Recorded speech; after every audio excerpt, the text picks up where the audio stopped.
Vou esperar toda a igreja encontrar, amém?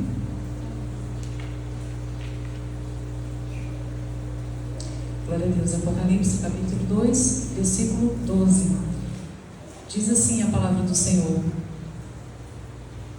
E ao anjo da igreja em Pérgamo escreve: Estas coisas diz aquele que tem a espada afiada de 2 gumes. Eu conheço as tuas obras e onde tu habitas, onde Satanás está assentado.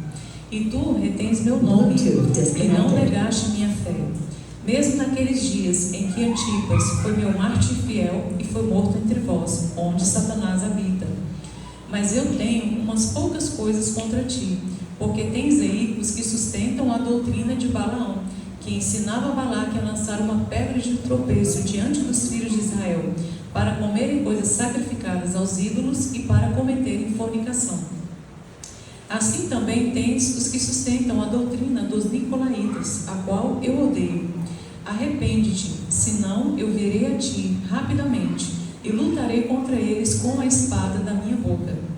Aquele que tem ouvidos, ouça o que o Espírito diz às igrejas. Ao que vencer, eu darei de comer do maná escondido, e lhe darei uma pedra branca, e inscrito na pedra um novo nome, que nenhum homem conhece, senão aquele que o recebe. Amém? Podem se assentar? Aleluia. Eu sou grata ao Senhor por essa oportunidade, né, de estar ministrando terceiro dia, né, da palavra, da pregação. E hoje é sobre a igreja de Pérgamo, né? E o tema da pregação é o seguinte: é Pérgamo, a igreja dos falsos ensinos, né? A igreja dos falsos ensinos. E cada carta dessa vai nos ensinar algo que se encaixa nos nossos dias hoje. A gente olha assim, né? Muitos até duvidam da Bíblia por conta de tantas palavras ainda não terem sido cumpridas. Mas nós vemos o quanto essa palavra é atual. Ela é mais atual do que o que vai sair amanhã nos jornais, do que o que vai sair amanhã na internet. E louvado seja o Senhor por isso. Então, queridos, hoje a gente está dando continuidade aqui. E a terceira carta é destinada à igreja de Pérgamo. Pérgamo era uma cidade que ficava a 80 quilômetros da de Esmirna, né? Que foi a segunda igreja. E era também um centro religioso da região da Ásia Menor. E assim como a igreja de Esmirna, que nós falamos na semana passada, Pérgamo também era um centro de culto ao imperador e também a Zeus. Então ali o imperador tinha muito poder, né? Era uma autoridade venerada. Havia também, né, nessa cidade um altar feito a Zeus. E os cristãos da época eram duramente perseguidos por conta de recusar essa adoração, né? Essa adoração tanto a Zeus quanto a adoração também ao imperador da época. E historicamente, falando da cidade de Pérgamo, era um importante centro cultural e intelectual, né? Era uma cidade onde as pessoas realmente estudavam, tinham muito conhecimento. E naquela época escreviam-se muitos livros, né? O papiro era um material usado. E queridos, um certo tempo, o imperador da época teve uma rixa com o governador do Egito. O Egito fornecia o papiro para a cidade, né, de Pérgamo. E ali eles tiveram uma rixa, o Egito parou, suspendeu o fornecimento e Pérgamo teve que criar alguma outra coisa para que pudesse dar continuidade aos escritos. E foi daqui que surgiu o pergaminho, né? E então, assim, é algo que foi muito bem visto, muito valorizado. É algo que destacou a cidade por isso.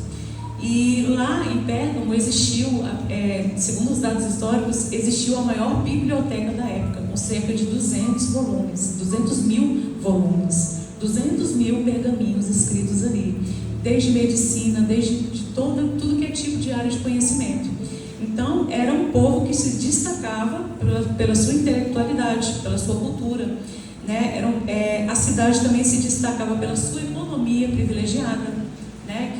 Que tinha um rio muito próximo, que dava acesso, que facilitava o comércio. Então, o panorama histórico da cidade de Pérgamo era esse, né? Vamos dizer assim, era de domínio realmente, né? Eram pessoas que eram bem colocadas.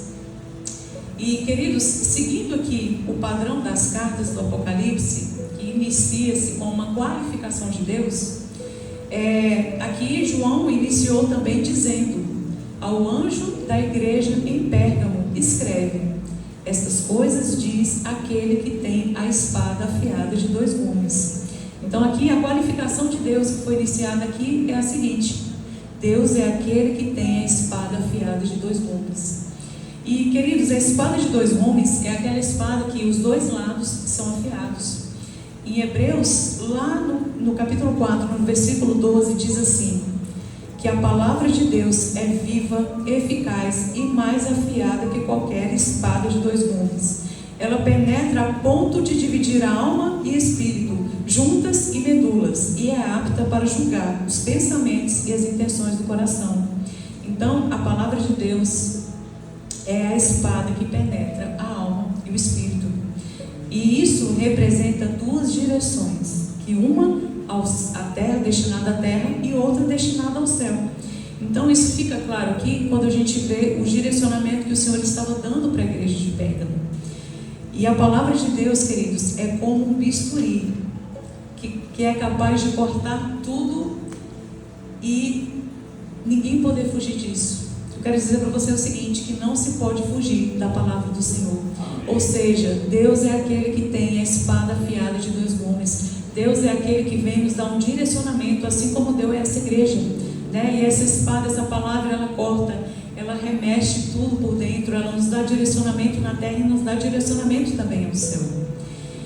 E lendo aqui sobre essa espada de 2 gumes, da qual nem eu, nem você, nem a igreja de Pérgamo poderia fugir, o Senhor me trouxe à memória, queridos, a espada que está citada lá no livro de Gênesis, capítulo 3, versículo 24. Que foi após a queda de Adão, após a queda do homem. A palavra do Senhor diz assim: que assim que Deus expulsou o homem do Éden, Ele colocou uma espada acesa, que se voltava para todos os lados para guardar o caminho para a árvore da vida. Então essa espada lá do Éden, ela estava ali para proteger o caminho da eternidade. Deus não queria que Adão e Eva tivessem acesso à árvore da vida, porque eles teriam ali a sua vida eterna, mas em pecado. Então veja só o início do cuidado de Deus para com a eternidade, para com, né, nós seres humanos. Então o Senhor colocou aquela espada para proteger, e era uma espada flamejante que saía protegendo, né, saía rodeando de todos os lados.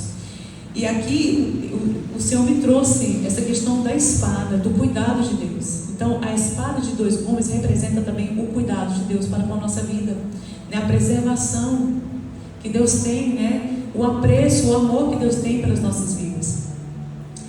E pela leitura do texto, nós vemos aqui que fala sobre o nome de um homem, que é Antipas, né? Então supõe-se que o pastor da igreja de Pérgamo foi Antipas. E queridos, este homem ele foi morto cruelmente por não se render na adoração ao imperador, por não se render, né, não se curvar, por não negar a Cristo. E nesse cenário de perseguição, do qual ele foi ali cruelmente morto, os estudiosos dizem que esse acontecimento foi entre os anos 300 a 500 depois de Cristo. O que aconteceu com Antipas? Ele não negou a Cristo, ele continuou ali a pregar, ele continuou o seu ofício de pastor, ele foi fiel até o fim. E Antipas foi colocado dentro de um boi de bronze.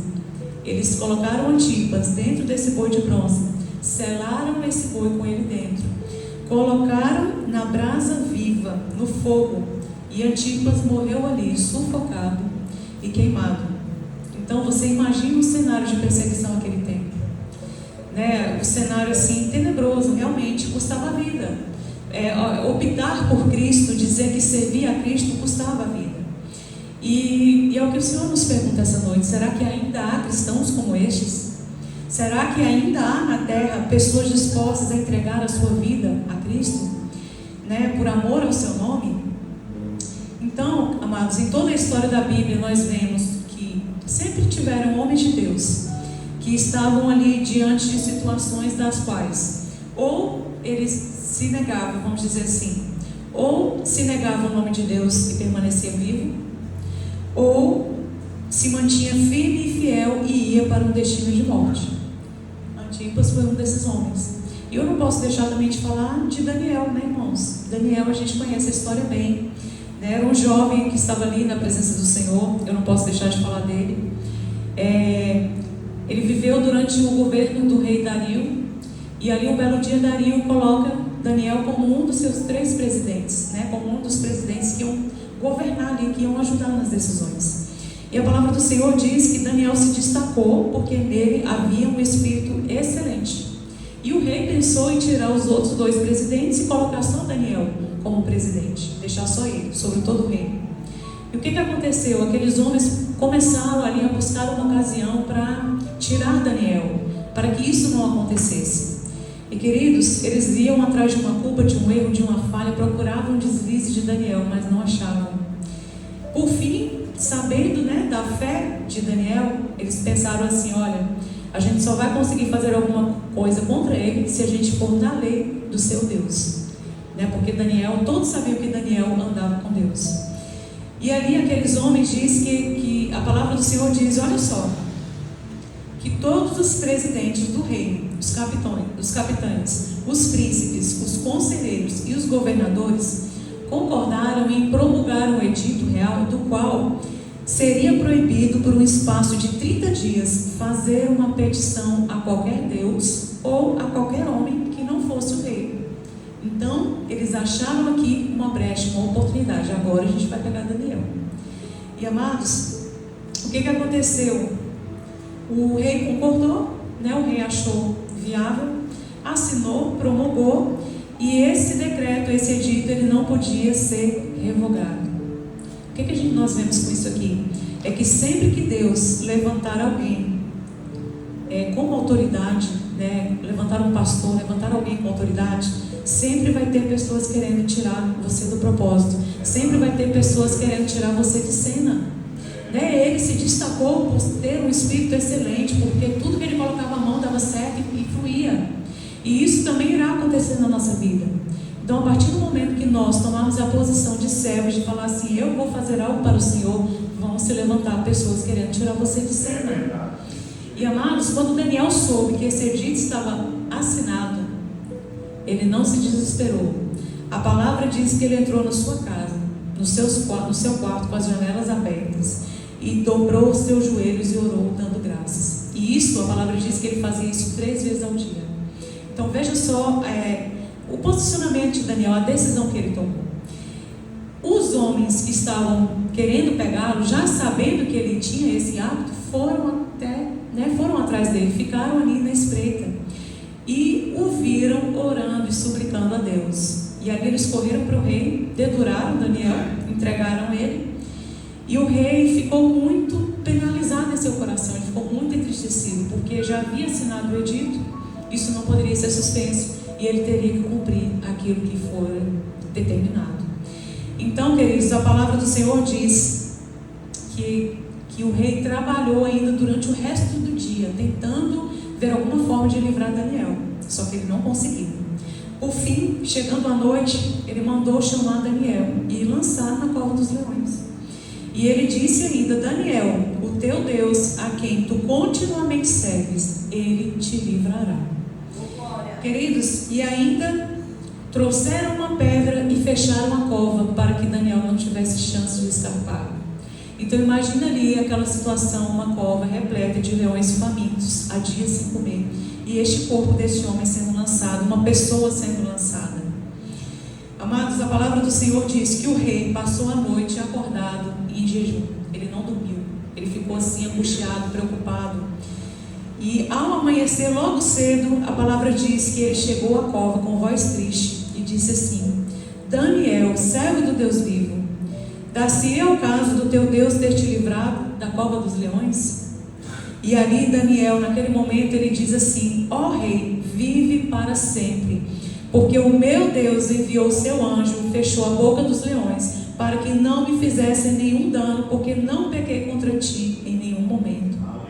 Olha só o livramento que esse homem recebeu do Senhor. E aqueles homens que se levantaram contra eles foram lançados, não somente eles. Os homens, a palavra diz que as suas mulheres e os seus filhos foram lançados na cova dos leões. E diz a palavra ainda que nem chegaram ao fundo, os seus corpos, os seus ossos já estavam todos esmigalhados. Queridos, o que o Senhor quer falar com isso, com essa palavra, com essa leitura, com essa carta, com isso aqui? O Senhor quer dizer que aquele que tem a espada de dois gumes, ele honra o servo que é fiel. Ele honra o servo que o busca, ele ama o servo que não nega. Então, amados, aquele que tem a palavra que penetra as juntas e o coração, ele move os céus e terra em seu favor. E é esse Deus aqui da espada de dois gumes, é Ele quem te conhece, é Ele quem te sonda. O Senhor me chamou a atenção sobre algo que muitos têm negado a Deus por coisas terrenas. Daniel estava diante de uma situação que ou ele vivia ou ele morria, custava ali a sua vida. Mas ele falou, pode custar a minha vida, mas eu não vou deixar o meu Senhor. E muitos dos servos do Senhor, a gente fazendo uma análise da igreja na terra, queridos, o que mais tem são cristãos negando a Cristo. Quantos cristãos negaram a Cristo nesse carnaval? Quantos cristãos negam a Cristo no seu trabalho, com as suas condutas? Quantos cristãos negam a Cristo diante de amigos, negam e envergonham o nome de Cristo lá fora? Né? Isso é muito triste, porque é uma coisa na igreja, outra coisa na rua. É uma veste na igreja e outra veste lá fora na rua. Eu vi uma pastora esses dias, ela falando assim, que tem pessoas, né, que tem a veste da igreja, tem a veste do shopping, tem a veste da academia, tem a veste onde? Ela falou, não, a veste do crente é uma só, que seja decente aonde nós formos, né, que possamos dar o exemplo com as nossas vestes, porque não podemos negar a Cristo. Então, o Senhor chamou a atenção para isso nessa noite, que a gente não tema o homem que tem o poder de matar a nossa carne, mas que a gente tema ao Senhor, que tem o poder de tirar a nossa vida e também nos tirar da eternidade. Isso é uma atenção para nós nessa noite. E com tudo isso que eu disse, o que a igreja de Pérgamo nos ensina? A primeira coisa, que é possível ser fiel mesmo habitando onde Satanás está sentado. Olha só, no versículo 13 diz assim, eu conheço as tuas obras e onde tu habitas, que é onde Satanás está sentado. E você retém o meu nome e não nega a minha fé, mesmo nos dias em que Antipas foi o meu mártir fiel e foi morto entre vós. Queridos, aqui o Senhor está dizendo que conhece a igreja. Ele conhecia as obras daquela igreja, ele conhecia as obras daquele pastor, ele sabia das dificuldades. O Senhor diz para nós nessa noite que ele conhece as nossas obras, ele conhece os nossos caminhos, e ele sabe que a gente habita num mundo governado por Satanás. Aqui a palavra do Senhor diz assim, que você habita onde Satanás está assentado. Então, a igreja de Pérgamo estava debaixo do esconderijo do Altíssimo. Habitava ali onde havia o trono de Satanás, mas estava debaixo do esconderijo do Altíssimo. Então o Senhor estava dizendo, eu sei que você mantém o meu nome, eu sei que você não negou a fé, mesmo diante das ameaças, mesmo diante da possibilidade de você perder a sua vida. Mas mesmo após a morte de Antipas, a igreja permanecia fiel. A igreja permanecia ali, os cristãos permaneciam no propósito de não negar ao Senhor. E todos os dias eram afrontados, todos os dias ali eram atentados, a afronta era muito grande. O que eu quero dizer, o que o Senhor está dizendo para nós essa noite? Que nós, que moramos no Brasil, que a gente não nega a nossa fé, porque a gente também está onde o Satanás está sentado. Há um trono de Satanás aqui no Brasil. Todo ano é feito um culto, queridos, aberto a ele. E esse trono se chama Carnaval. Isso mesmo, o Carnaval, que ganhou ali uma data específica todo ano, um mês determinado. É o maior feriado que tem, é o feriado que foi mais estendido, é o maior. E é o trono de Satanás. O Carnaval é uma festa profana que incentiva as pessoas a satisfazerem os desejos da carne. O Carnaval não tem nada de Deus. Pelo contrário, a cada ano que se passa a gente vê que as coisas se tornam piores. A promiscuidade aumenta, a imoralidade aumenta, né? Assim como estava aqui dizendo aqui na palavra. E não é somente um trono no Carnaval. O Carnaval tem sido usado para colocar como normal a promiscuidade. a imoralidade tem corrompido a nossa cultura, a nossa moral, a nossa ética, como homens e mulheres decentes, como pessoas de Deus. Então, o trono de Satanás, a cada ano que vê, tem mais adeptos, tem mais pessoas. Você vê Salvador, terminou ali em dezembro, irmãos, no ano novo, já começou os trio elésticos de carnaval. A gente vê São Paulo, Rio de Janeiro, meu Deus, em peso, né? São bilhões gastos naquelas escolas de samba, né? naquelas festividades. Então, o carnaval é um dos tronos de Satanás no Brasil, infelizmente. E para uma triste notícia, eu vi esse ano uma igreja que organizou aí um bloco e foi. Então, assim, eu acho que tem coisas que a gente não tem que imitar, né? Se quer ir para o carnaval, que junte um grupo, vai evangelizar, né? Vai ali levar um panfleto. Hoje nós temos o evangelho criativo, né? As pessoas até vão caracterizadas, vão de bermuda, vão com uma regata para pregar a palavra do Senhor. Mas realmente eu fiquei muito impressionada com isso.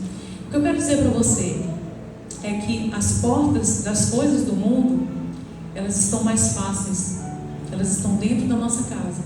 É a gente que escolhe se vai abrir essas portas ou não. Hoje nós temos tudo no digital, temos tudo na palma da nossa mão, né? Antes, para a gente saber de alguma coisa, para a gente acompanhar, a gente precisava da televisão, precisava ver um jornal. Hoje, queridos, nós temos tudo aí na nossa mão no celular. Dentro da igreja, a gente pode aqui estar dentro da igreja e estar fazendo algo que Satanás se agrada. A gente está, né, dentro da igreja e pode estar abrindo portas das quais Deus não se agrada. Então, as portas das coisas que Satanás ama estão dentro das nossas casas. Nós escolhemos se abrimos essas portas ou não. Então, queridos, a palavra do Senhor diz assim, que os nossos olhos são a candeia do nosso corpo. Se os nossos olhos forem bons, todo o nosso corpo terá luz. Se os nossos olhos forem maus, todo o nosso corpo estará cheio de trevas. Então, o que temos posto diante dos nossos olhos diz sobre o que temos consumido e sobre o que refletimos na nossa vida. E o que é que nós temos posto diante dos nossos olhos? Porque esse também é um outro trono de Satanás, que é a internet, as redes sociais.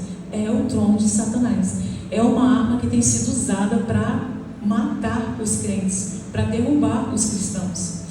Então, queridos, como as redes sociais têm sido espelho das coisas que Satanás cultiva. Hoje, o que vemos são inúmeros influencers ricos, numa vida de luxo, influenciando com porcarias, com inutilidades, com coisas inúteis, com coisas vãs. Né? O estudo, a faculdade, uma pós-graduação, um mestrado, a pessoa estuda a vida inteira e não é reconhecido, não ganha um bom salário. E você vê que essas pessoas que estão nas redes sociais, que postam ali uma besteira, imoralidade, nudez, o que mais tem são seguidores. O que mais tem são ali, como é que eu vou dizer? Visibilidade, reconhecimento. Então, hoje, se for dar um prêmio para alguém, vai ser uma influência. Não vai ser alguém da ciência, não vai ser alguém que fez alguma coisa importante, não vai ser uma professora que salvou os alunos de uma escola que pegou fogo, não. São pessoas que não têm conteúdo nenhum, que não têm nada para oferecer. Então, a internet, as redes sociais têm contribuído para a queda da moral, têm contribuído para a queda da decência. A gente vê, queridos, a realidade da sociedade hoje, as mulheres andando praticamente nuas, os homens frouxos. Gente, os homens estão a cada vez mais demorando anos sair de casa. Os homens de 40 anos estão dentro de casa ainda com seus pais, porque não querem enfrentar o casamento. Eu vejo lá no meu trabalho, as meninas, algumas são católicas, né? A maioria são católicos, têm as suas filhas dentro da igreja, criadas ali, mas não conseguem arrumar um namorado, porque não estão querendo compromisso, não estão querendo ali assumir as suas responsabilidades. Tudo isso faz parte do trono de Satanás, porque tem influenciado os jovens para isso, a não ter responsabilidades, a serem frouxos, a serem dependentes sempre dos pais. E queridos, vemos também as crianças sendo expostas como influências desde cedo. Crianças sendo adultizadas desde cedo, antes do tempo. E isso faz parte do plano de Satanás para destruir a família, para destruir a moral, a ética, a decência. Esse é o plano de Satanás. E assim, falando do nosso meio cristão, Satanás tem o seu trono no nosso meio também. Quando é pregada a palavra, uma palavra torpe. Hoje o que mais tem na internet são pregadores, mas não é toda pregação que fala de acordo com o que a palavra do Senhor diz. Então temos palavras de pregações torpes, palavras com o intuito de beneficiar o homem a sua vida corrupta, palavras que só vão alisar, só vão ali confortar, trazer alegria, trazer prosperidade. Mas a palavra que fala do pecado, a palavra que condena as condutas errôneas, elas não são, elas não têm likes, né? O que tem like é o que é bom, o que é reconhecido é aquela palavra que massageia o nosso ego, que a gente se agrada de ouvir. E isso é muito duro. Hoje nós temos uma geração de cantores que se tornaram famosos porque usam lá os recursos de tráfego do Instagram, do Facebook, para ficarem conhecidos.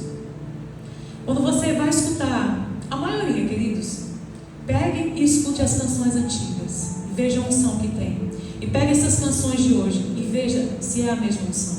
Se a gente analisar, não é a mesma unção. As letras não têm a mesma profundidade. As letras não têm assim a alma. Você tem letras que você vê, tem canções que você vê assim, que ela começa a tocar, você já sente a unção do Senhor. Queridos, isso é muito sério, porque são coisas que têm sido valorizadas no mundo de hoje. Hoje temos também crentes postando fotos sensuais, mulheres postando fotos de biquínis. E aí lá embaixo coloca assim: posto todas as coisas naquele que me fortalece. Coloca lá o decote e põe lá: o Senhor é o meu pastor e nada me faltará. Gente, a gente vê muito isso. Então, temos sim um trono de Satanás no meio da igreja, no meio do povo de Deus. Pessoas que dão lugar. Porque aqui, nessa palavra aqui, o Senhor condenava não a toda a igreja, porque tinha os fiéis, mas o Senhor condenava aqueles que seguiam a doutrina de Balaão e os nicolaítas. Então, queridos, hoje também temos pessoas querendo ganhar dinheiro pela internet. Eu oro por você, mas eu aguardo o seu Pix. Isso é muito triste.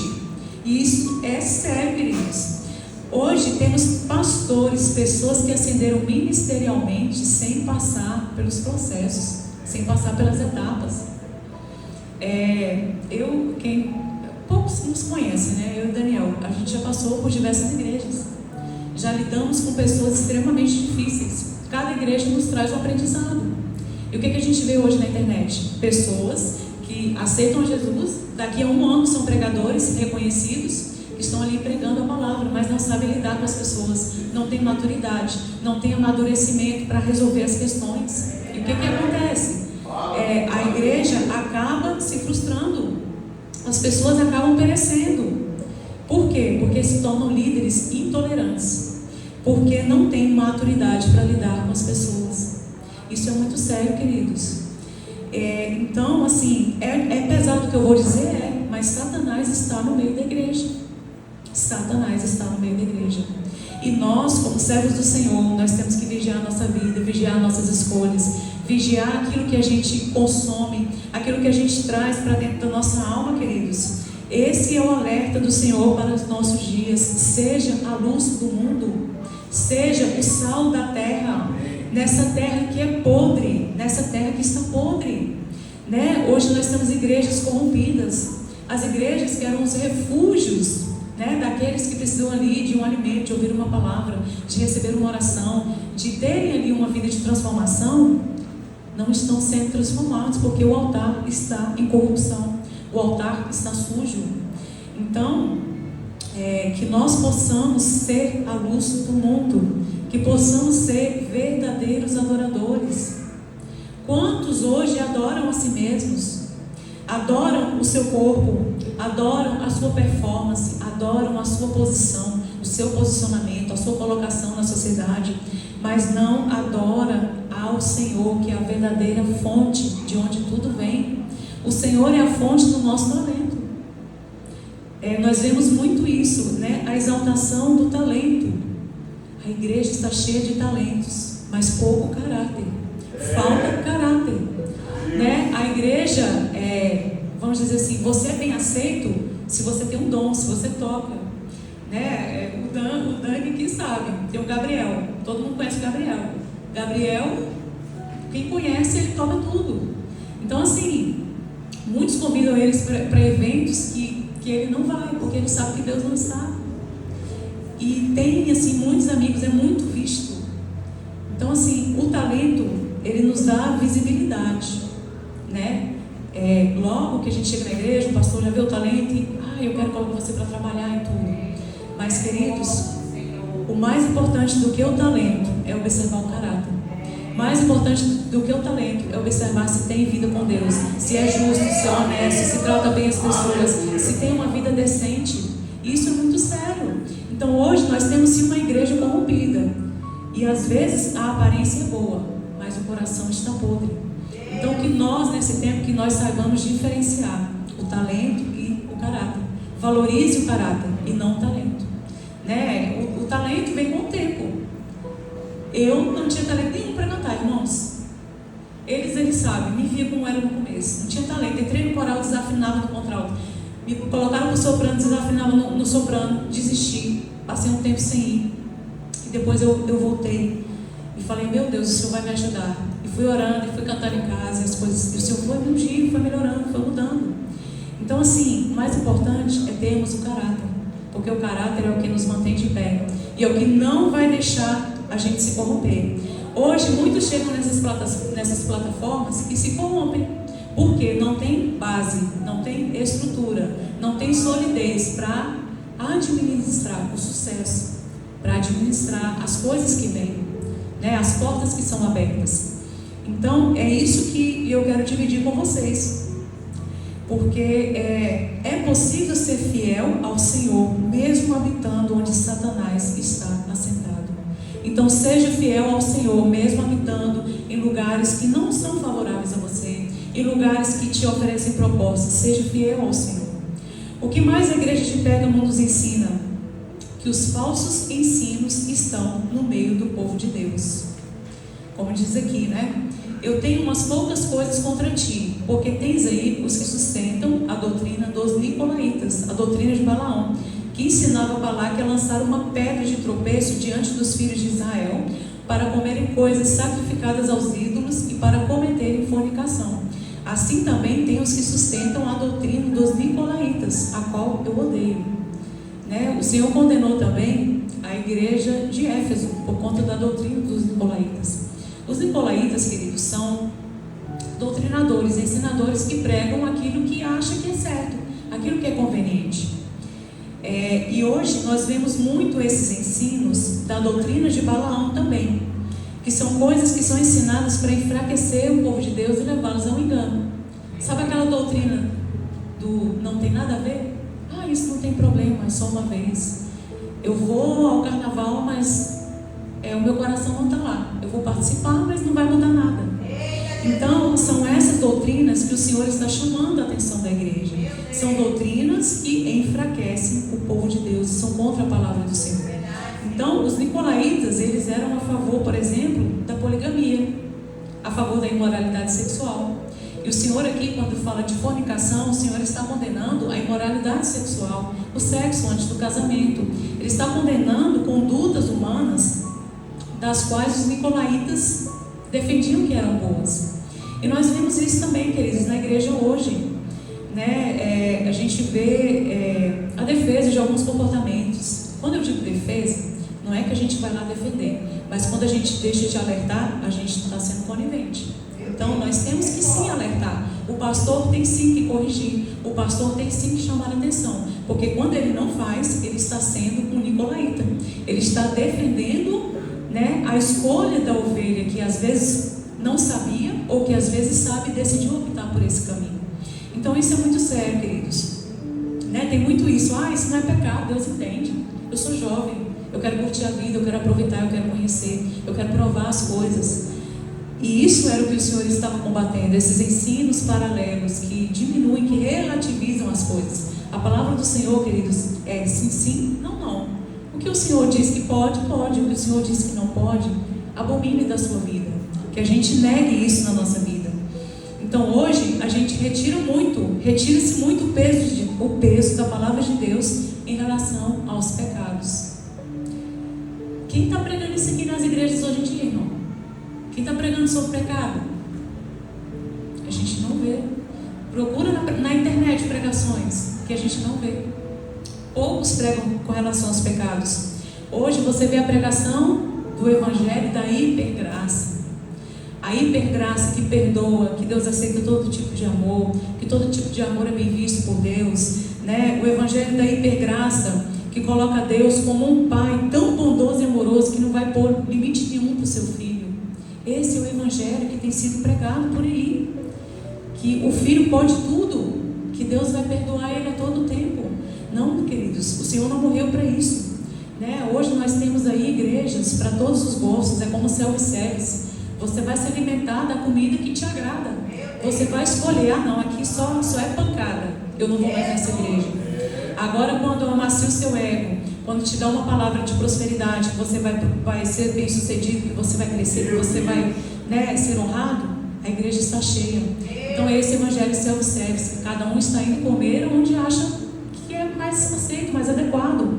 Isso é muito difícil, né? A gente escuta e ouve o que a gente acha atraente para nós, né? Eu digo aqui, olha, que era esse evangelho de conveniência que o Senhor estava combatendo.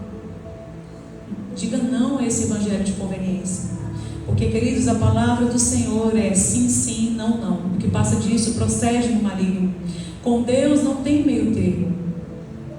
Então era isso que eu queria dizer para vocês com relação às falsas doutrinas. Que Deus, queridos, Ele condena a tolerância às falsas doutrinas. Então, a partir do momento que eu sei que algo está errado e eu não faço nada, eu estou tolerando, eu estou aceitando essa falsa doutrina. Era isso que o Senhor estava chamando a igreja aqui, a atenção da igreja de Pérgamo. Tolerando falsos ensinamentos, práticas proibidas, né? E isso acontece muito hoje na igreja. Sabe por quê? Para manter os membros. Toleram ali aquele que não é casado e coloca para trabalhar, né? Aqueles que moram juntos, colocam para trabalhar. Toleram aquele jovem que está com o pé na igreja e outro no mundo. Ah, mas é melhor ter ele aqui por perto do que... Sabe? Deus, Ele condena esse ensino de tolerância dos pecados. Não temos que tolerar, temos que ensinar, admoestar, né? Chamar a atenção, conversar, abraçar. A gente não está dizendo aqui sobre lançar fora essas pessoas, mas a gente está dizendo aqui sobre tratar essas pessoas, recebê-las, ensiná-las. Pouco se tem ensinado nas igrejas hoje, queridos. Poucas igrejas têm discipulado, e as que têm são igrejas que crescem. O discipulado multiplica, porque o discipulado traz o verdadeiro ensino da palavra, a palavra que liberta. Então é a palavra que liberta. Não vai ser essa pregação que eu estou trazendo aqui para você hoje que vai te libertar. Assim, ela vai te alimentar, ela vai te trazer ali um confronto, mas você precisa se alimentar dela todos os dias, e não só nos dias de culto. E isso é muito necessário, queridos. Uma igreja que serve a Jesus necessariamente rejeitará falsos mestres e suas doutrinas erradas, custe o que custar. É melhor ter 10 membros do que ter 1000 que não estão na presença do Senhor. É melhor ter 10 sinceros e fiéis do que ter 1000 que estão aí com um pé na igreja e outro pé no mundo e não estão salvos, estão sendo enganados. Então é isso que o Senhor estava condenando na igreja. E o que mais, para finalizarmos, o que mais a igreja de Pérgamo nos ensina? Que aquele que vencer receberá. Aqui diz no versículo, aqui rapidinho, diz assim, olha: ao que vencer, eu darei de comer do maná escondido, e lhe darei uma pedra branca, e escrito na pedra um novo nome, que nenhum homem conhece, senão aquele que o recebe. Então, cada igreja aqui tinha sua recompensa, e essa era a recompensa da igreja de Pérgamo, para aqueles que se arrependessem. Olha só como o Senhor é bom. O Senhor falou: arrependa-se rapidamente. Então, o Senhor está dando chance, oportunidade para todos. Deus não é um Deus carrasco que elimina, né? Que logo fala assim: fulano não serve não, vamos matar ele. Eu falei isso aqui uma vez, já pensou se Deus colocasse a gente na posição dele um dia? A gente ia começar fulminando os da própria família, o próprio do lado da gente. Fulano é o primeiro, né? Vamos dizer assim, o marido é o primeiro que me irrita. Então, Deus, Ele fala aqui, arrependa-se rapidamente. O Senhor está dando chance, queridos, porque o céu é para todos. O céu está disponível para todos. E aqui Ele oferece um maná escondido. E esse maná representa o sustento de Deus, a companhia de Deus, a provisão de Deus para tudo na sua vida. E aqui, queridos, o maná sustenta os fiéis e lhes dá a vida. Isso é muito lindo, é uma nova direção, é um presente do Senhor, um maná, né? Algo que vai te alimentar, que vai te sustentar, que vai te trazer ali paz, sustento no Senhor. E aqui mais à frente ele fala da pedra branca. A gente não sabe ao certo o significado da pedra branca, mas tinha alguns costumes na época que podem, né, assim, ser algum deles. Então as pedras brancas eram usadas para indicar a inocência de alguém que era acusado do crime. Então tinha lá o julgamento, se a pessoa fosse condenada, ela recebia uma pedra preta. Se ela fosse absolvida, ela receberia uma pedra branca. Tem um outro significado também, né? As pedras brancas foram dadas aos escravos libertados para mostrar a sua cidadania. Ou seja, os fiéis não são mais escravos do pecado, mas se tornaram cidadãos dos céus. Tem uma outra simbologia também, que a pedra branca era usada pelos romanos como um tipo de ingresso. Então, Jesus permite os fiéis entrarem na presença dele para o seu banquete. Então, não sabemos ao certo o significado da pedra branca, mas seja qual for, queridos, a palavra do Senhor diz que nela tem escrito um nome e que só você vai saber desse nome. Ou seja, é um presente do Senhor, é um convite ao banquete, é uma honra que o Senhor dará a mim e a você individualmente. Então, queridos, eu convido você a ficar de pé. Essa pedra branca era também um símbolo de inocência. Então, quando o Senhor nos entregar aquela pedra branca, Ele está dizendo: olha, você já foi liberto, você agora tem um novo corpo, um corpo transformado, incorruptível, como diz a palavra do Senhor, né? Que seremos transformados, nosso corpo não vai ser mais esse corpo carnal e pecador, mas teremos ali, aí seremos revestidos daquilo que é incorruptível, e receberemos essa pedra, queridos. Que nós possamos imitar a perseverança dessas pessoas da igreja de Pérgamo e nos manter separados numa sociedade que está corrompida, nos mantermos como luz no meio de uma igreja da qual Satanás habita.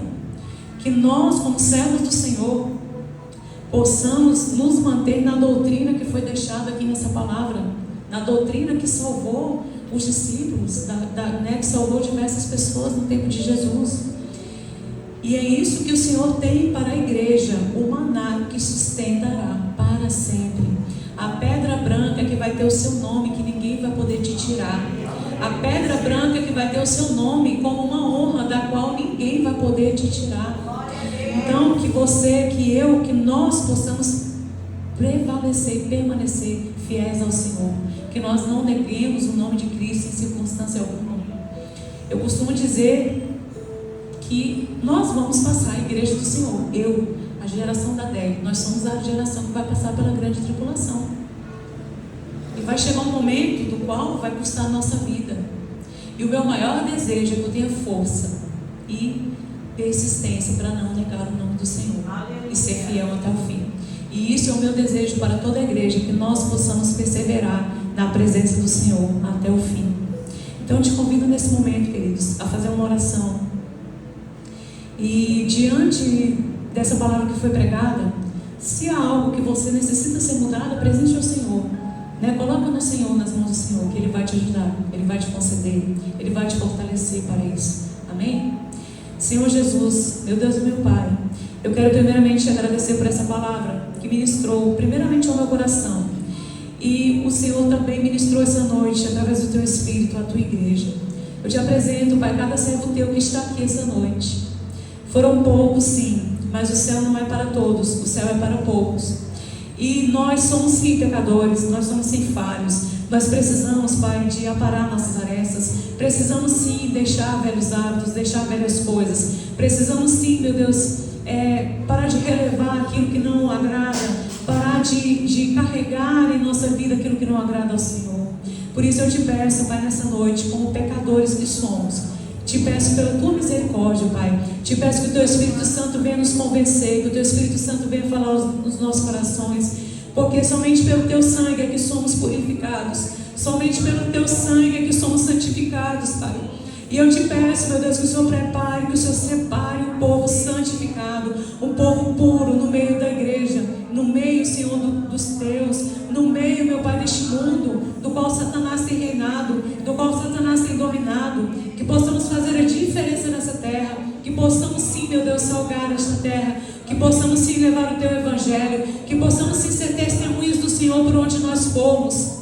Senhor, meu Deus, eu te peço que o Senhor trata em cada um de nós, trata no nosso caráter, tira tudo que é em nós que não é do agrado do Senhor, tira tudo que é em nós, Pai, que possa nos impedir de um dia estarmos aí contigo. Deus, eu te apresento a vida de cada um aqui nessa noite, e eu te peço, Espírito Santo,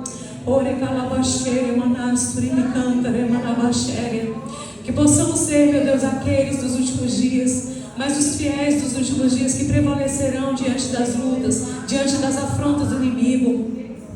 Deus, levanta um povo forte, levanta um povo separado, levanta um povo disposto, levanta um povo, Pai, que seja forte no Senhor, para negar as coisas deste mundo, para abrir mão daquilo que Satanás coloca como bandejas, como propostas diante de nós. Vem separando a tua igreja, vem fortalecendo os teus filhos nesse dia, Pai. Queremos o selo do teu Espírito sobre nós. Eu te peço que o Senhor venha blindar nossa mente, blinde os nossos olhos, os nossos ouvidos, os nossos lábios, o nosso coração, para que só entre aquilo que for do Senhor, para que tudo aquilo que o inimigo lançar contra nós, Pai, como um laço, que seja desfeito, que não nos alcance, que não penetre na nossa vida, que não vire um hábito, que não vire, Senhor, algo que possa vir nos afastar da tua presença. Oh Espírito Santo, tenha misericórdia de nós, Pai, como teus filhos.